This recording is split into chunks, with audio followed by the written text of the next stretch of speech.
Sarah in the community asked a great question. She says, I've had harsh feelings towards my husband for well over a decade.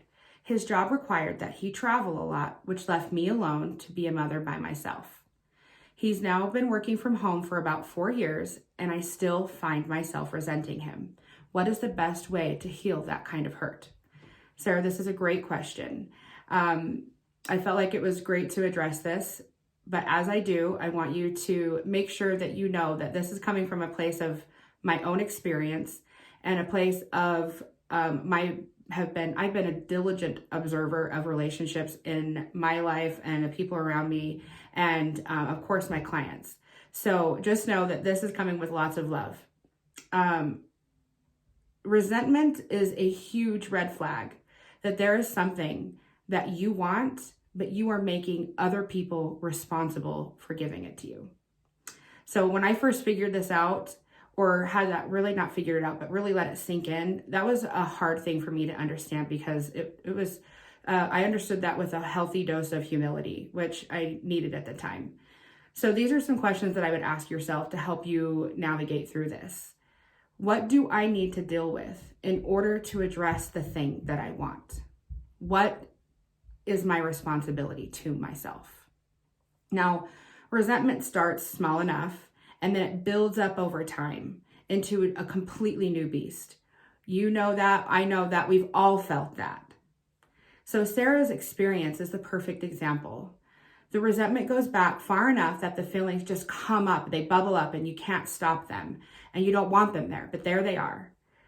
But harboring these resentments is what keeps us from fully developing, because instead of dealing with our own anxieties and take ownership of our own desires, we displace those onto another person and make them the reason that we're not getting what we want. And for most of us, that's our spouse. Now, the first step would be to take responsibility for making it your husband's job to provide your happiness during those years.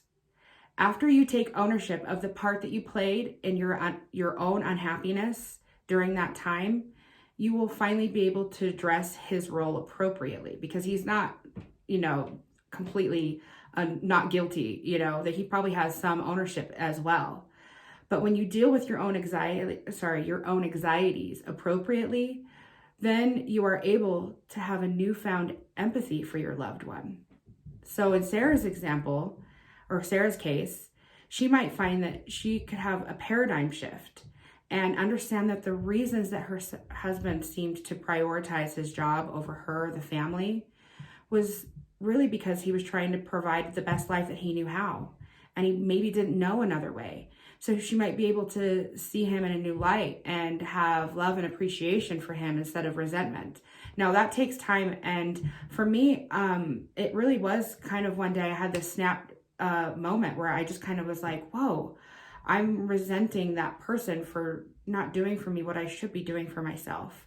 And that's sometimes painful, but for me it was liberating, because it put me back in the empowered position of handling my own stuff and not making it somebody else's problem. And I have seen this countless times with clients, and it's one of the most satisfying things to watch as somebody realizes that they are in control and that they're not subject to somebody else or their whims, and that of course that we all affect each other, and that the things that we do matter, and the things that we say matter, but the things that you do and say matter as well.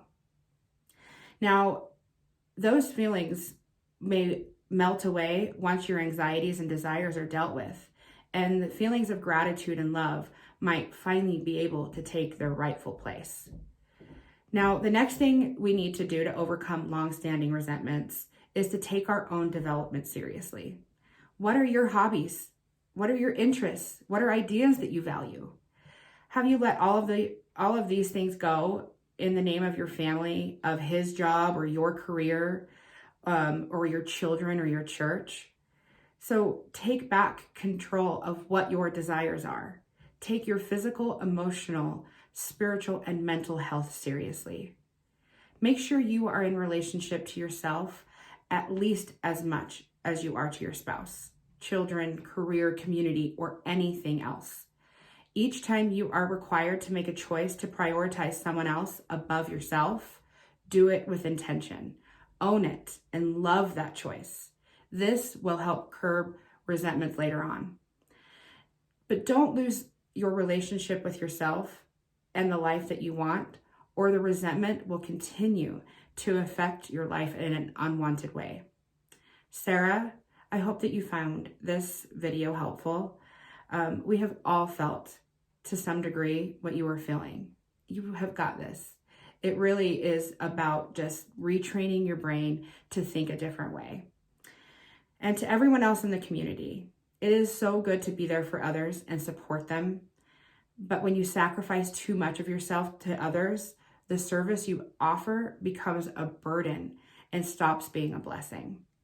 I really hope this video found you well, and I wish to remind you that you are amazing. I really believe that, and I hope that you do too.